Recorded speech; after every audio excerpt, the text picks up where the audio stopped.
پھر اگلی آیات میں 3 عبرت آموز قصے بیان کرتی ہیں۔ یہ تینوں قصے خوارق عادت کے قبیل سے ہیں، تینوں اللہ کی عظمت اور قدرت پر دلالت کرتے ہیں۔ پہلا قصہ حضرت مریم علیہ السلام کی ولادت کا ہے،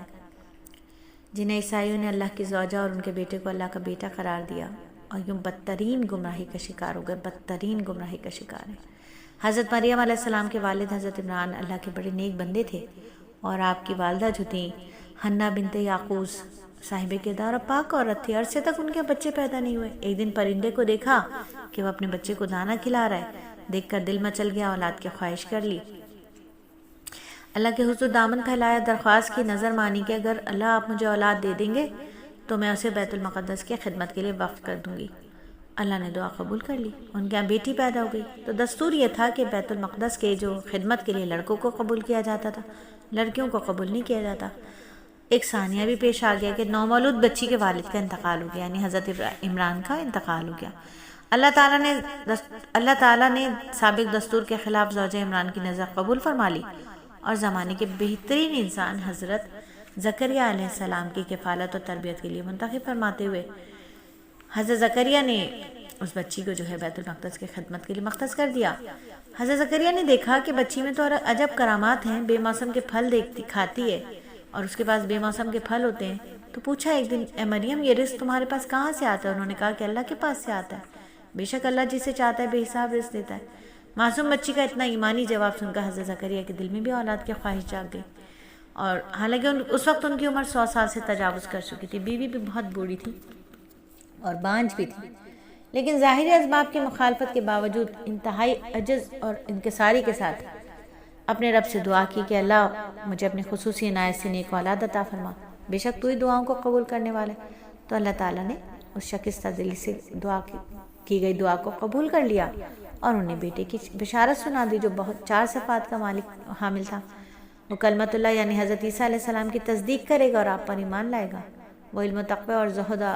عبادت میں سعادت کے مقام پر ہوگا، انتہائی عفیف ہوگا، پاک صاف ہوگا، قدرت و قوت کے باوجود عورتوں کے قریب نہیں جائے گا، وہ انبیاء اور صلحاء کی جماعت کا فرد ہوگا۔ اور پھر تیسرا عبرت آموز واقعہ جو ہے وہ حضرت عیسیٰ علیہ السلام کی ولادت کا ہے کہ اگر حضرت مریم حضرت یحییٰ علیہ السلام کا قصہ اس اعتبار سے عجیب ہے نا، عجیب بھی اور قدرت الہی کا نمونہ بھی ہے کہ ان کے والدین بڑھاپے کی دہلیز پر قدم رکھ چکے تھے حضرت یحییٰ کے، اور حضرت عیسیٰ علیہ السلام کا جو واقعہ عجیب ترین ہے کیونکہ آپ کی ولادت والد کے بغیر سراسر معجزانہ طریقے پہ ہوئی۔ جب فرشتوں نے حضرت مریم کو بیٹے کی خبر دی تو انہوں نے بڑے تعجب سے کہا میرے یہاں بچہ کیسے پیدا ہوگا، حالانکہ مجھے کسی انسان نے ہاتھ نہیں لگایا۔ تو اللہ تعالیٰ نے جواب دیا، اللہ تعالیٰ کی طرف سے جواب دیا گیا کہ اسی طرح ہو جائے گا، کیونکہ اللہ جو چاہتا ہے پیدا کر دیتا ہے۔ جب وہ کسی کام کے کرنے کا فیصلہ کر لیتا ہے تو اسے کہتا ہے ہو جا، اور بس وہ ہو جاتا ہے۔ اور پھر سیدنا عیسیٰ علیہ السلام کو اللہ نے معجزات عطا فرمائے، لیکن ان معجزات کو دیکھنے کے باوجود بھی یہود جو ہے وہ ایمان قبول کرنے کی سعادت حاصل نہیں اور انہوں نے آپ کو قتل کرنے کا عزم کر لیا، اور دوسری طرف اللہ نے آپ کو بچانے کی تدبیر کر لی، اور پھر سب نے دیکھ لیا کہ اللہ ہی کی تدبیر غالب رہی۔ اللہ تعالیٰ ارشاد فرماتے ہیں انہوں نے بھی تدبیر کی اور اللہ نے بھی تدبیر کی، اور اللہ سب تدبیر کرنے والوں سے اچھا ہے۔ یہودیوں کا دعویٰ ہے کہ ہم نے حضرت عیسیٰ علیہ السلام کو معاذ اللہ سولی دے کر قبر میں دفن کر دیا اور 3 دن تک وہیں رہے، پھر قبر پھٹی اور آسمانوں پر چلے گئے، وہاں رب کے عرش پر تشریف فرما ہو گئے، اور متحدہ ہندوستان میں ایک عجیب ہی مدعی نبوت ہے، عجیب ہی مدعی نبوت ہے، کذاب ہے، وہی کہتا ہے کہ آپ سولی پر زخمی ہو گئے، آپ کو مردہ سمجھ کر قبر میں دفن کر دیا، شاگردوں نے آپ کا علاج کیا، آپ تندرست ہو گئے، آپ ہجرت کر کے کشمیر گئے، وہاں آپ کا انتقال ہوا۔ تمام دعووں کے برعکس قرآن کا دعویٰ اہل سنت والجماعت کا متفقہ عقیدہ یہ ہے کہ آپ زندہ آسمان پر اٹھا لیے گئے تھے، آپ قیامت کے قریب آسمان سے اتریں گے اور پھر اپنی زندگی پوری فرما کر طبعی موت مریں گے۔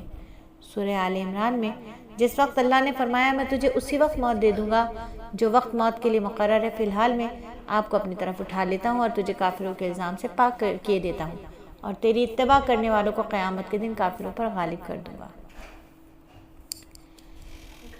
تو نجران کے وہ عیسائی جو نبی صلی اللہ علیہ وآلہ وسلم کے ساتھ مباحثہ اور مناظرے کے لیے مدینہ منور آئے تھے، جب وہ تمام دلائل سننے کے باوجود حق کا اعتراف کرنے پر تیار نہ ہوئے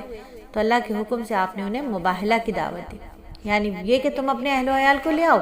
میں اپنے اہل و عیال کو لے آتا ہوں، ہم مل کر خضوع و خشوع کے ساتھ اللہ سے دعا کریں گے۔ ہم میں سے جو جھوٹا ہے اس پر اللہ کی لعنت۔ عیسائیوں کا یہ وفد جو 60 افراد پر مشتمل تھا، اس میں 14 انتہائی سربراوردہ مذہبی رہنما شامل تھے۔ ان کو کوئی بھی مباہلے کے لیے تیار نہ ہوا، بلکہ آپ کو جزیہ دینے پر راضی ہو گیا۔ تو یہ واقعہ بیان کرنے کے بعد سورہ آل عمران تمام اہل کتاب کو، خواہ وہ یہودی ہوں یا نصارہ، ایک کلمے پر متفق ہو جانے کی دعوت دیتی ہے، جس کی تلقین تمام انبیاء نے کی اور جس کی تعلیم چاروں قرآن کتابوں سمیت تمام آسمانی صحیفوں میں دی گئی، اور وہ ہے کلمہ توحید، لا الہ الا اللہ۔ یعنی ہم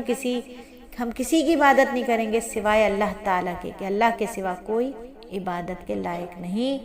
یعنی ہم اللہ کے سوا کسی کی عبادت نہ کریں گے۔